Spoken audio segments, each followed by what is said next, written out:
João, capítulo 14, versículo 16, diz: E eu rogarei ao Pai, e ele vos dará outro ajudador para que fique convosco para sempre. De uma forma pausada, farei a leitura a partir do texto grego nesse momento. Kago erotesso ton patera kai alon parakleton dosei remin hina e met rimon eston aiona. Agora, vou fazer a análise sintática e morfológica das palavras encontradas neste versículo. Quando a gente começa a analisar esta primeira palavra, na verdade, há uma contração. Por causa de quê? Se refere ao kai, que significa e, trata-se, portanto, de uma conjunção, e a palavra ego, eu, seria, em tese, kai, ego. E de uma forma que ocorre na contração, você pronuncia e escreve tão somente cago. Você tira o iota, portanto. Mas nós temos aqui esse K numa referência à conjunção e dentro desta palavra, go, numa referência a ego, ou seja, ao pronome pessoal. Lembrando que cai é sempre uma conjunção coordenativa. E ego é o pronome pessoal na primeira pessoa do singular, no caso, nominativo. Feita esta observação, nós vamos ver que quando ele disse cagou, ou seja, ele está usando de uma forma enfática e até mesmo explícita o sujeito. Eu e eu, ou seja, destaca a sua ação. Jesus está chamando a atenção para esse destaque da forma como ele está empregando. Cago, isto é, e eu. E eu o quê? Você pergunta ao texto. Você prossegue, e nós vamos ter aqui agora um verbo. Você tem como saber que é um verbo pela terminação. Se terminou em ômega, geralmente vai ser um verbo. Ele pode estar, nesse caso, no presente indicativo ativo, mas neste caso, você já sabe que é um verbo por conta dessa terminação que ocorre com o emprego do ômega, que é a última letra do alfabeto grego. E quando você analisa o verbo, a gente sabe que significa pedir, rogar, solicitar. E dentro da questão morfológica, ele está no tempo futuro. A voz é ativa, o modo é indicativo na primeira pessoa do singular. E a função sintática é que ele é o núcleo do predicado verbal. Cago erótesso, ou seja, eu e eu pedirei e eu rogarei, indica uma ação futura de intercessão. Feito esta observação, e no tocante ao verbo, vamos para a expressão tom patera. Lembrando que pater é pai, pater remon, pai nosso. Nós temos aqui o tom, que é um artigo definido, ele está no caso acusativo masculino, ou seja, acusativo masculino singular. Tanto é que e eu rogarei ao pai, não aos pais. Está na forma singular. E da forma que se encontra aqui, vem de pater, que é pai, mas nós temos a sílaba tônica justamente aqui, no, no T, indicando que você vai pronunciar patera, patera, tom, patera. E patera, nesse caso agora, nós vamos observar que é um substantivo masculino, acusativo singular, vem de pater, conforme eu falei. Pater, a forma é esta aqui, ó, pater. E a ideia aqui é de um objeto direto. Ele é objeto direto do verbo, eróteso. Aí ficaria, e eu rogarei o Pai. Foi traduzido aqui como ao Pai, porque é um objeto da ação de pedir. Jesus pede a quem? Ao Pai. Quando eu mencionei cago, que foi o primeiro vocábulo analisado, e disse que trata-se de uma contração, o cai, a conjunção, é esta aqui, ó. Cai, uma conjunção coordenativa. A função aqui é de ligar orações e você traduz como, neste caso, e. Temos alon, alon, que é um adjetivo. Ele está, no caso, acusativo masculino singular, por isso que foi traduzido como outro, tá bom? E nós temos a ideia a partir de alon, que é da mesma espécie. Esse outro, uma referência ao paráclito ou ajudador, seria da mesma qualidade, do mesmo tipo. Da mesma forma como Jesus é Deus, esse outro ajudador, numa referência ao Espírito Santo, também é Deus. É um ser divino. A função sintática aqui é de adjunto adnominal de parácleton, que é justamente a próxima palavra a ser analisada. Vou fazer o destaque e a gente pode prosseguir, porque parácleton está se referindo justamente ao consolador, ao advogado, ao auxiliador, uma referência ao Espírito Santo. Então, a gente tem informação de que esse paráclito é o da mesma natureza, não diferente em essência. E quando você analisa a questão morfológica, vamos observar que está no caso acusativo singular. Você observa isto pela terminação ON. O mesmo ocorre no caso acusativo aqui, ó. Alon termina com ON, ômicron, ni. Sempre a terminação, essa flexão final, vai indicar o caso dentro do grego koiné. Isso já nos ajuda bastante. Como eu disse, o significado de parácleton pode ser, dependendo do contexto, ajudador, ensinador, advogado, auxiliador, porque quando nós temos a palavra para, para é ao lado. A pessoa se coloca ao lado. Para quê? Para ajudar, para ensinar, para defender, para auxiliar. Nós temos, neste termo aqui, considerando todo o contexto, a oração, naturalmente, o objeto direto de dócei. Dócei está na sequência. E, sem sombra de dúvida, se refere ao Espírito Santo de Deus. É uma referência. Como eu mencionei que a função sintática é do objeto direto de dócei, a gente vai agora para esse outro vocábulo, dócei, que é justamente um verbo. Vem de dídome. Dídome é dar, verbo dar. Dócei, traduzido como dará.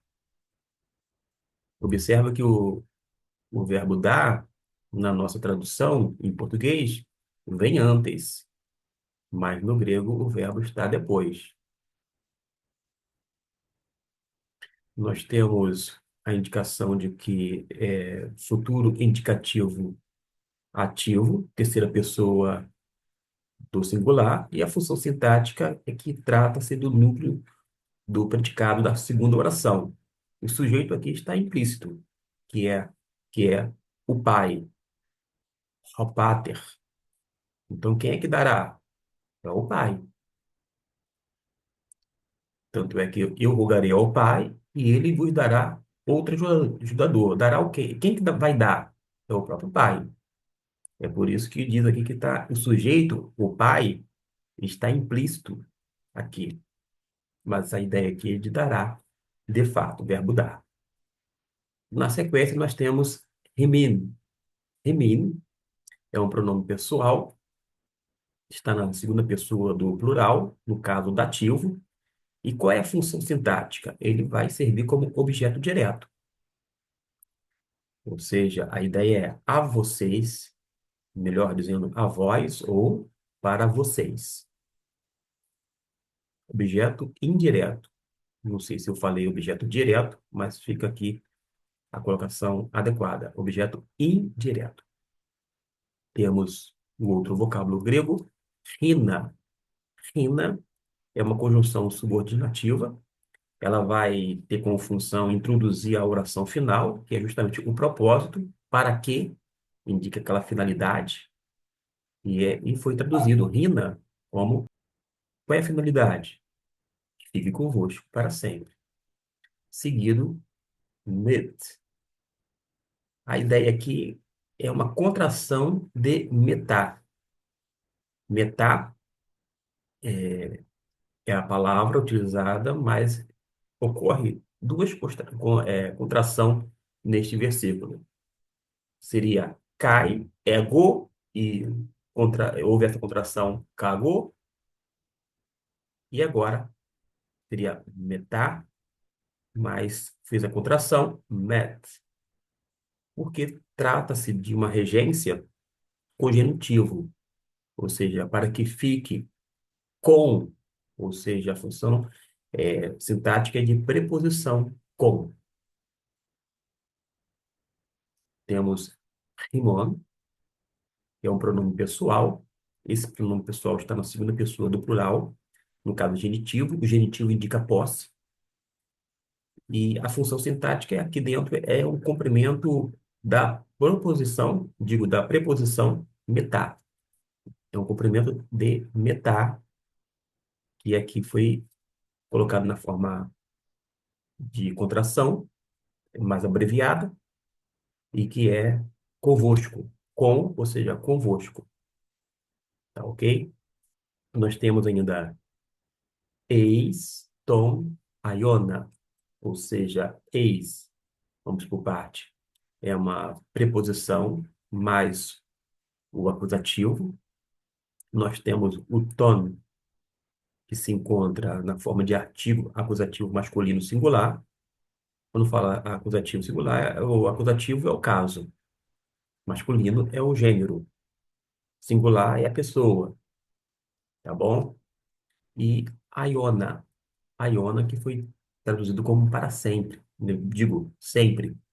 Ton para a ideia de ex-tom, ex, né? Uma preposição que fica como a ideia de era, eternidade, algo desse tipo.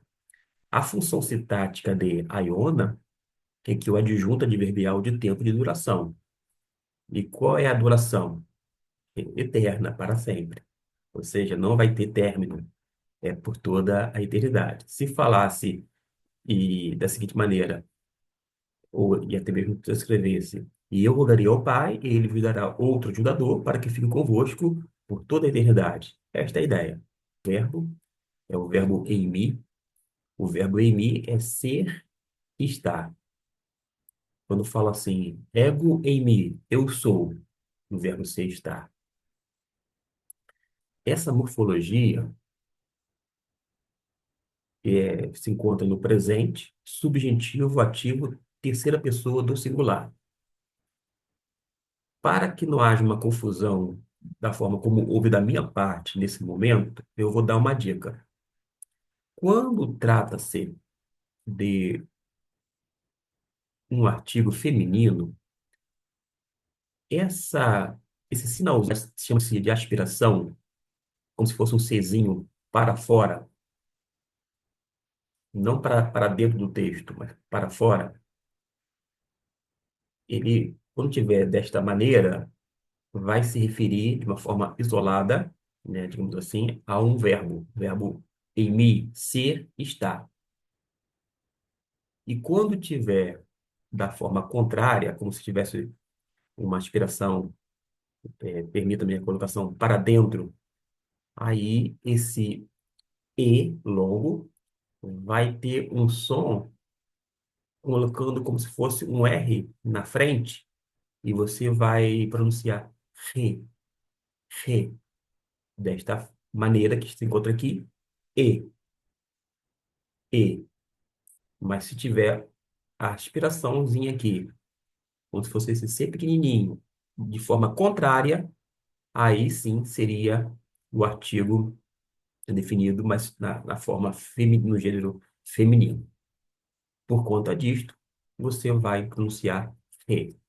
Tem um iota aqui embaixo, quando você vê, tem um izinho aqui, que é o iota, é chamado de iota subscrito.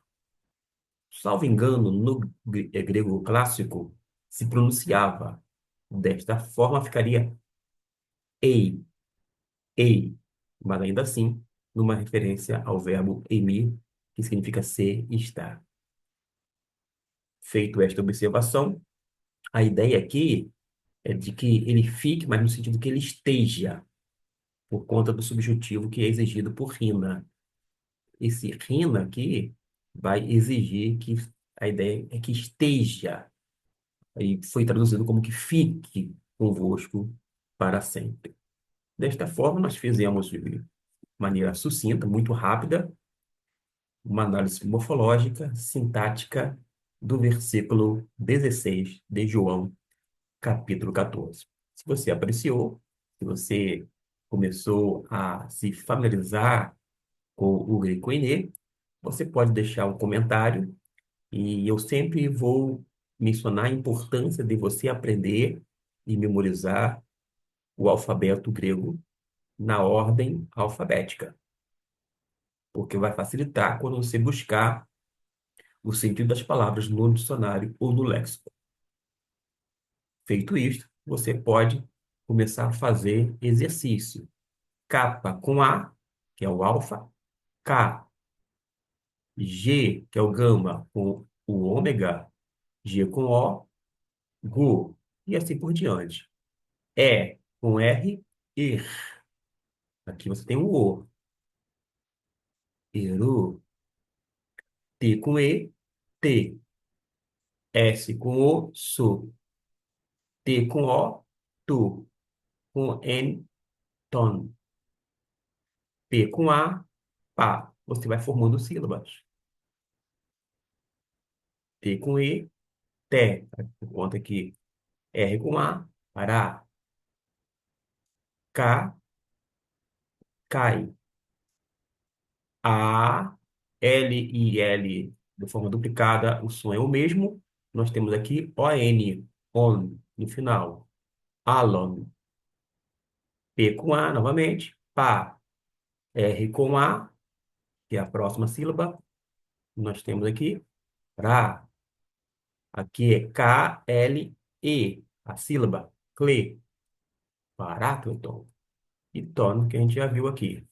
D com O, Dó. Dó ou Do. S-E-I, Sei. Sei. Aqui trata-se de um ditongo. Ditongo EI. Esse S sempre vai ser fraquinho, sibilante. Sa, se, si, su, su. Não tem um som de S como na palavra casa, que vai ter um som do Z. É sempre fraquinho, tá ok? E assim sucessivamente. Espero que tenham gostado também desse pequeno exercício nessa fase final do vídeo.